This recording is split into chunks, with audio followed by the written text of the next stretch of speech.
গত ৫ আগস্ট গণঅভ্যুত্থানের মুখে পদত্যাগ করে দেশ ছেড়ে পালিয়ে যান শেখ হাসিনা। এরপরই বেরিয়ে আসতে থাকে তার দলের নেতাকর্মীদের একের পর এক অপকর্মের ফিরিস্তি।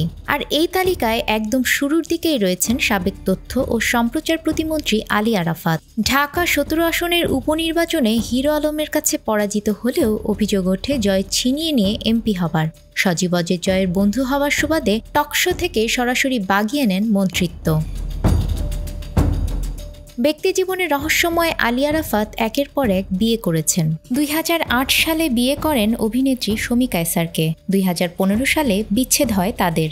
বর্তমানে রয়েছে স্ত্রী শারমিন মুস্তারি। এছাড়া গুঞ্জন রয়েছে আরও ২টি বিয়ে করেছিলেন তিনি। সুচিন্তা ফাউন্ডেশনের কর্ণধার আরাফাতের বিরুদ্ধে রয়েছে চাঁদাবাজির অভিযোগ। ব্যবসায়ী ও মন্ত্রীদের কাছ থেকে ডোনেশন আদায়সহ সজীব অজয় জয়ের নাম ব্যবহার করে ইউথ বাংলার সামাজিক সংগঠনের মাধ্যমে বিপুল পরিমাণ অর্থ পাচার করেছেন তিনি। ইউথ বাংলার এসব অনুষ্ঠানের বাজেট দিতেন আইসিটি মন্ত্রণালয়ের প্রতিমন্ত্রী জুনায়েদ আহমেদ পলক। সংশ্লিষ্ট সূত্র বলছে, পলক আইসিটি মন্ত্রণালয়ের প্রকল্প থেকে ইউথ বাংলার টাকা সরবরাহ করতেন। এছাড়া চাঁদাবাজি করে জেলায় জেলায় প্রোগ্রাম করতেন আলী আরাফাত। এসব অনুষ্ঠানে অতিথি করতেন শেখ হাসিনার ছেলে সজীব অজয় জয়কে। এমনকি সাবেক প্রধানমন্ত্রী শেখ হাসিনাও মাঝে মাঝে তার এসব অনুষ্ঠানে উপস্থিত হতেন। দায়িত্ব নেয়ার পর জোর গলায় অপতথ্য দমনে কাজ করবেন বললেও নিজেই গণমাধ্যমের গুটি কয়েক সদস্যকে নিয়ে গড়ে তোলেন সিন্ডিকেট। ২০২২ সালের সেপ্টেম্বরে জঙ্গি ও বাংলাদেশ জামাতে ইসলামের সাথে সম্পর্ক রয়েছে বলে অভিযোগ করে মানারাত ইন্টারন্যাশনাল ইউনিভার্সিটির বিদ্যমান ট্রাস্টি বোর্ডকে ভেঙে দেন।